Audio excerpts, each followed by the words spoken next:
Hari ini saya menerima Pak Kepala BNN dengan tim di kantor, salah satunya ada bicara tentang SDM di BNN, soal mulai JF dan penyidiknya, kemudian juga terkait dengan kelembagaan, dan juga terkait dengan tunjangan kinerja yang ada di BNN. Tapi kami lebih fokus bagaimana agar tata kelola yang berbasis digital di BNN ini ke depan bisa ditingkatkan sehingga fungsi-fungsi rehabilitasi dan tata kelolanya akan jauh lebih bagus.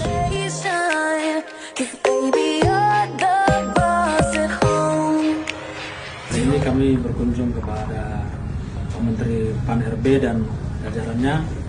Yang pertama adalah kami ingin mendapatkan masukan tentang bagaimana tata kelola sumber daya manusia yang ada di BNN. Dan untuk meningkatkan kinerja kami di BNN, kami berharap dan menginginkan suatu kinerja yang lebih baik dengan membangun sumber daya yang baik.